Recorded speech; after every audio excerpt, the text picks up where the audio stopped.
Yo, what is going on, everybody? It is Nick Collects coming to you guys with another YouTube video.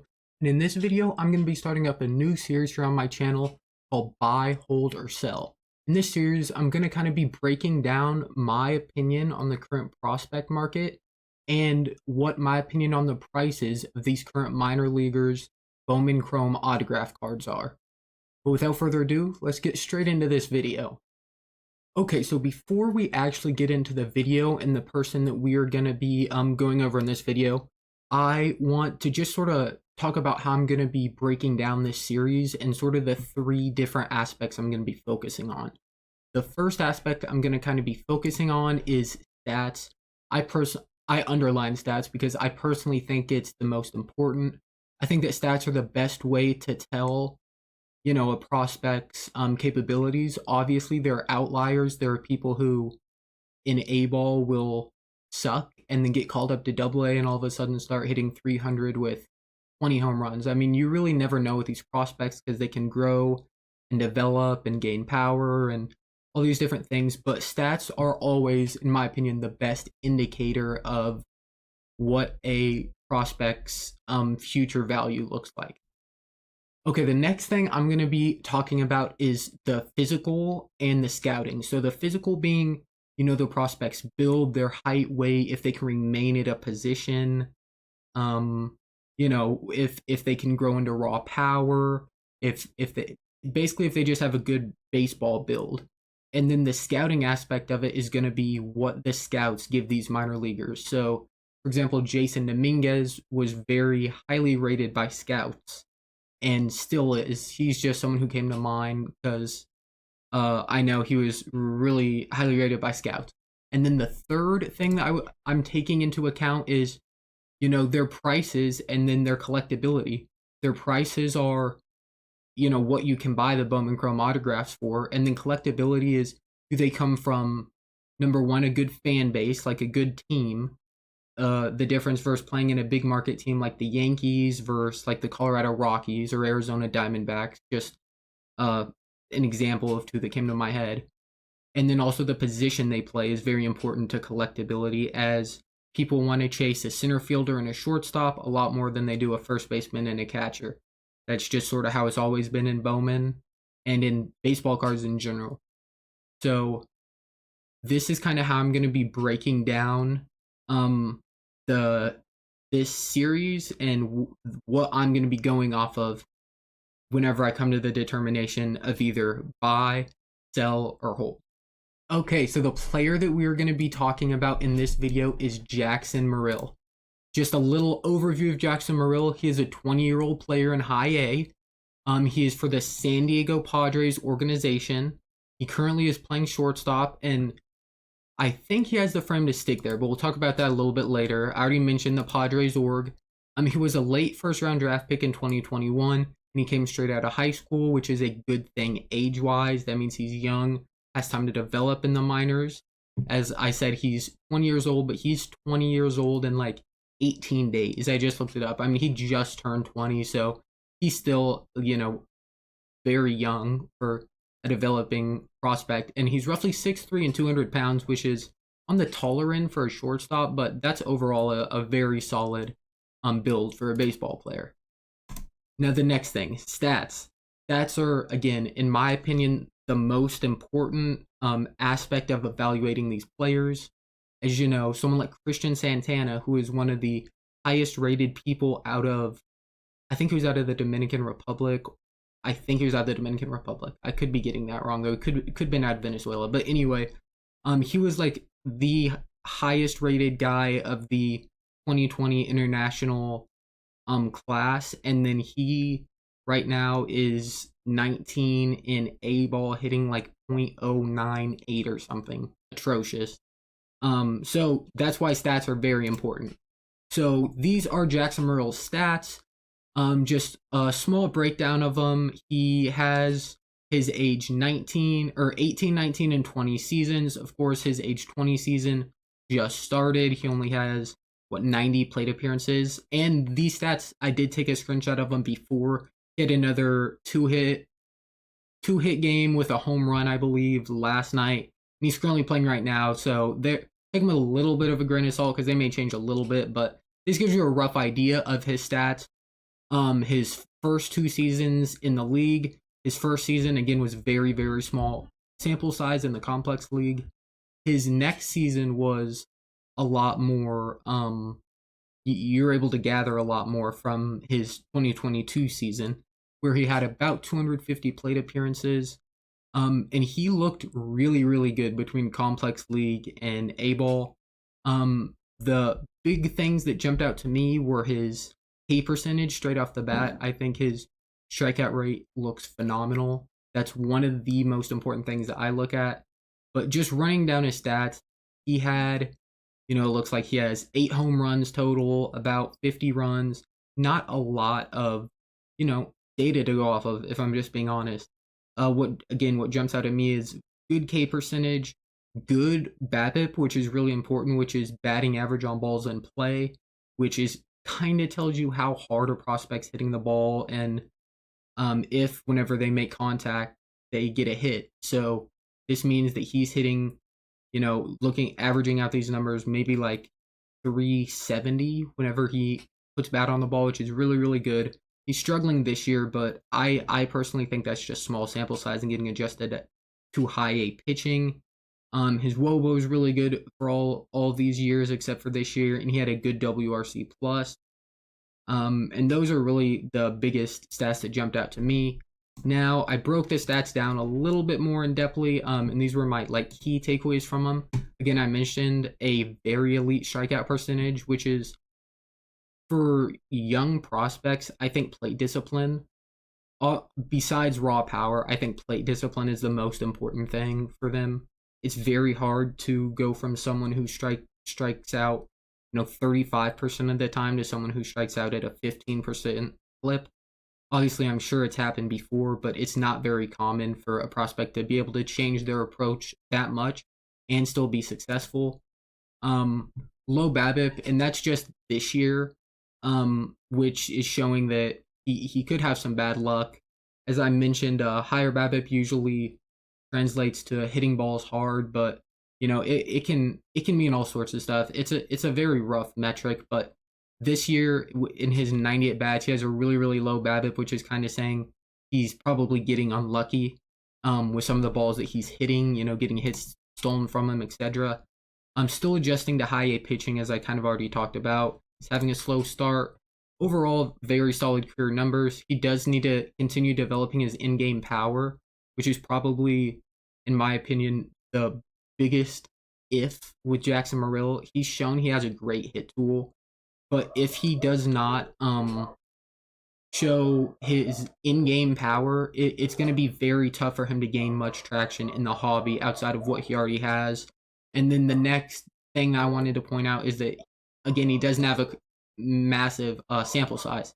He's taken less than 500 at-bats due to an injury that plagued him last year and him being so young. So for him to already be in high A ball and having such low at-bats shows the amount of confidence that the San Diego Padres organization has in Jackson Merrill. All right, so the next thing, physical plus scouting. This is number 2 of the 3 things that I talked about at the beginning of this video that I'm going to sort of be basing this stuff off of. So to get started off, he's on the taller side, again 6'3", but for everything that scouts have said is he's fast enough to remain at the position, and everyone in the Padres organization plus scouts just went on and on about his arm whenever he was being evaluated at spring training. So I think that shows that the Padres are going to stick with Jackson Merrill at shortstop unless something major changes. I think he will be a shortstop going forward. This is another statistic that I found is Merrill has a 90.4% in the strike zone contact rate, which is 97th percentile of both MLB and minor league baseball. So that means every player, from Mookie Betts to Aaron Judge to the top prospects, this is counting all of them. His 90.4% in the strike zone contact rate is 97th percentile. That's a physical thing, talking about his hit tool, how elite it is, how elite his ability to make contact is, which shows again probably why he is able to take walks at such a high clip. is that anything in the zone he fights off or hits, and doesn't strike out a lot. Makes good swing decisions. Again, we only talked about this, but this is very important. Chase rate, in my opinion, it's not a statistic that's easy to find for minor leaguers. It is easier to find for MLB players, but whenever you are able to get your hands on data like chase rate percentage, it's very important to use that. Obviously, you could kind of assume that he had a low chase rate because of the amount that he walks and the eye that he has and his plate discipline, but having only a 22% chase rate that's swinging at pitches outside of the strike zone is absolutely phenomenal for his age and for his level. Exit velocity shot up in 2022, so going from his 2021 debut, where I believe he only had 1 home run, to 2022, where he had like 300 plate appearances. Again, was battling the injury, but what scouts found to be most important is how his exit velocities changed. And he posted a 90th percentile average exit velocity and a respectable 110.4 mile an hour max exit velocity, which I believe was like 70th percentile for MLB and minor league. So that is, again, phenomenal. If I believe that's right, being 110 mile per hour max exit velocity is very impressive nonetheless. And then last thing I have here is that he has a very smooth swing, and this was my own personal takeaway from watching videos of this guy as I was preparing for this video. His swing is very smooth, but his bat path, he doesn't flick his wrist out until very late in his swing, causing a lot of contact to go the opposite way and contact to be hit on the ground, as I'll touch on a little bit later in this video. So I have another page of physical and scouting. I'll just kind of go through this really quickly. He has a respectable speed, but he's not really going to be like a big base stealing guy. And then here is kind of what I was talking about. The biggest flaw that I've seen in Jackson Merrill's game is that he hits ground balls at almost a 60% rate. And I do think that that's not going to be something that improves, or at least not something that improves without a ton of work, because of how strange his bat path is and how he doesn't he doesn't get the bat head out until very, very late in his swing, causing a lot of rollover contact. Again, that's just my opinion, what I think his struggle is going to be. And then another thing that I found to be very strange is he had a higher hard hit rate on ground balls than he did on fly balls, which means like the average fly ball hard hit rate is like 40%, and Jackson Merrill's is like 38. I believe this is right from the stats I was reading earlier. And then his average ground ball hard hit rate is like 42, and the league average is like 20 something, which is a major difference. So it's showing that he's able to hit fly balls at an average rate and ground balls at a very high rate, but you want to see his fly ball hard hit rate go up. At the end of the day, you want him to be hitting home runs, which is a hard hit fly ball. And then overall is a highly regarded prospect with a future value of 60 on the traditional 2080 scale, which is, again, really, really high. That puts him among the top, qualified prospects. Like I believe Jordan Walker's at a 70, and then there are a couple 65s, and then there's the 60. Now collectability, this is, another one of the keys to this sort of formula that I'm using per se. I kind of split it up a little bit, collectability and prices, but I had them bundled in together at the beginning, but I split them up on the slideshow. But anyway, collectability, he comes from a good market team, and he plays probably the best position that you can. This is another thing that I kind of touched on earlier. His ceiling is very, very high, and that makes it so more and more people want to buy his cards. Now, just because someone has a high ceiling does not mean that they are going to be good. There are prospects who have had a higher ceiling than any other prospect in the world just absolutely flop because they have extreme risk with them, and they don't usually reach their ceiling. I would say most of the time prospects don't reach their ceiling. He's known name due to a good spring training game. Whenever he had that 3-hit spring training game, his name was on ESPN, calling him the future of the Padres organization. That brought a lot of attention towards Jackson Merrill, and people started paying attention to him for the first time. So that's another thing that will help his collectability. Top 20 prospect via MLB top 100 prospect pipeline rankings. He's number 19 to be exact.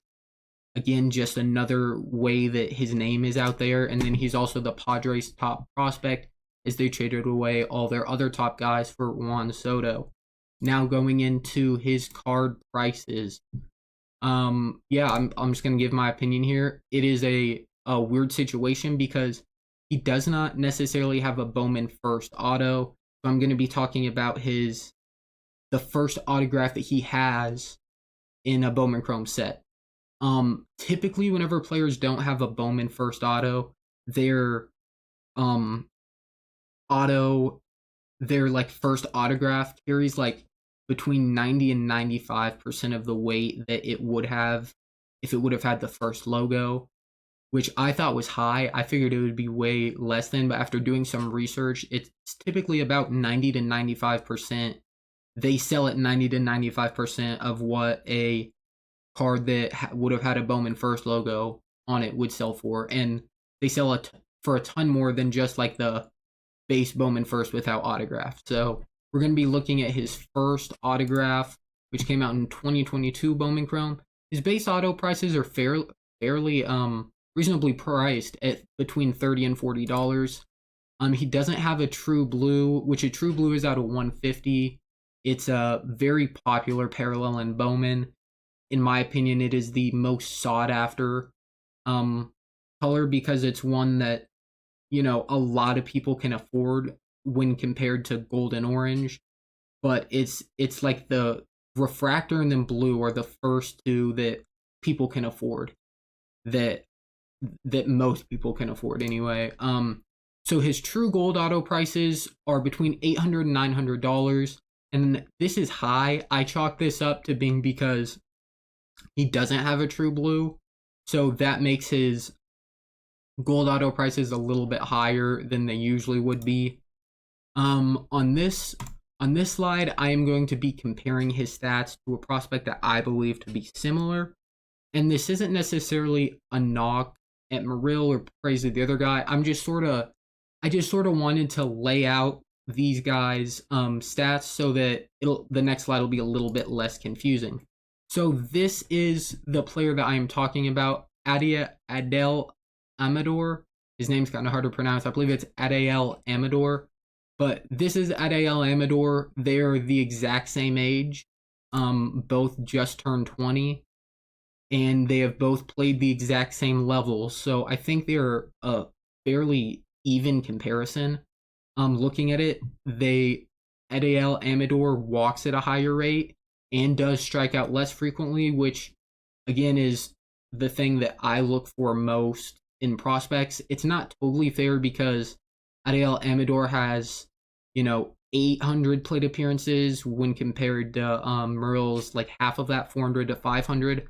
But just looking at the stats, I would guess that probably Adel Amador's prices are a little bit higher, if not very, very close. The WRC Plus looks a lot better for Merrill, but that's just because of this outlier season where he only had 30, or because of where he played the beginning of his age 19 season where he only got 30 plate appearances. So counting that one out, and kind of scratching this one out because it's so new. They have very similar WRC Plus statistics, very similar WOBAs. Average in slugging for both of these guys is really, really good. About 300 averaged out. The BABIP is better for Merrill, which again, in my opinion, shows he's probably making a little bit harder contact, as well as the ISO being slightly better for Merrill, but very similar. So I just kind of wanted to lay out this forefront that I believe these are two guys that have very, very similar statistics. One big bump towards Jackson Merrill is he is from a big market team. Colorado Rockies are a terrible market team. If the Colorado Rockies had, this is an extreme example, but Mike Trout as compared to the Angels, who are a big market California team, I think that his prices would be a lot, cheaper. But that's getting into a completely different discussion. Players who debut for Colorado sell for a lot less than players who debut for the Padres, even if the players from Colorado have better stats. So that's, again, just another thing to take into consideration whenever you're comparing these two prospects. So the comparison of the prices, Merrill base auto, as I talked about earlier, between $30 and $40. Amador base autos were really hard to comp because there aren't as many sales because his first autographs were a couple years ago. So there are less sales of them, but you can virtually get one between $20 and like $45. I would say the average on auction is typically about $30. So about the same as Merrill, maybe a little bit cheaper on average. Merrill gold autos are between $800 and $900. And this, what I found to be pretty interesting, is Amador gold autos are only between like $600 to $650. And all of this is raw, by the way. None of this is graded. Grades change stuff because, like, Amador, I know he has a bad surface, so he's a really low pop count, but just looking at these true gold prices based on the stats, I would say 100% of the time you should go after Ariel Amador, again, a very similar prospect with similar base auto prices. That's sort of just my opinion. And then another plus for Amador is he has a true blue for like $200 and $250, which, again, I think is a very good deal when even comparing that to Merrill's non-true blue. It's about the same price. So I find that to be very interesting. I just sort of wanted to lay the forefront for what my final opinions are going to be. I wanted to compare those stats and those prices. So my final thoughts on Jackson Merrill. First off, I want to say he's a great prospect with a higher ceiling than Ariel Amador. I also believe he has a higher floor, a lower floor than someone like Ariel Amador. A lot lower of a floor, just based on his build, and he doesn't necessarily hit for as high a clip.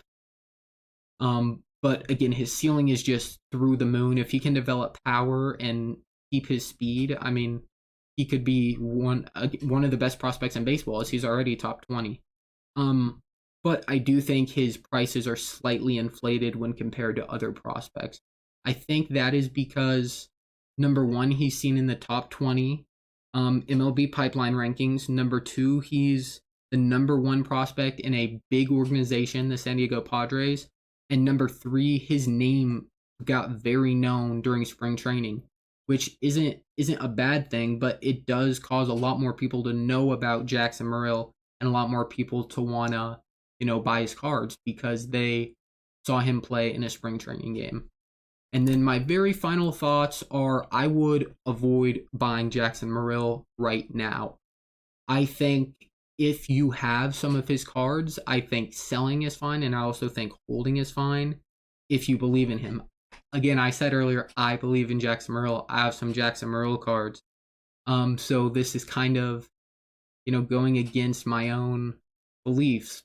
But I think if you do have massive or major faith in him, I don't think buying is terrible. But like, I bought these months ago. I didn't buy them now. I think personally right now I would avoid buying him. And I think there is merit to both selling and holding his cards if you think he is going to be very good, like, long term. I think he's better than what his numbers show right now, and I think scouts also back that up, and I think his physical backs that up, or like his build, what he looks like right now is a 20-year-old prospect in high A. But Merrill, his biggest flaw is he hasn't proven that he has any power yet, and he hits the ball on the ground a lot.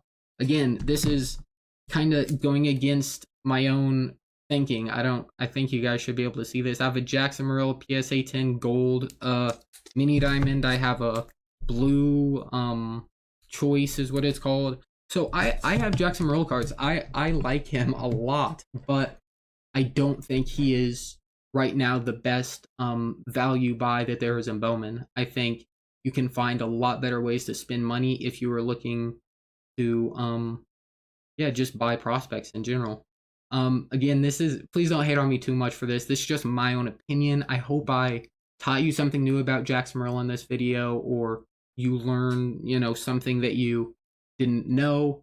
Please comment prospects you guys want me to do next. I plan on keeping this series going as I really enjoy prospects and prospecting, and I think it's a very fun way to give you guys what you want, and I can make these slideshows and provide the stats of these players, and then also be able to give my own opinions about it. So again, just a fun thing.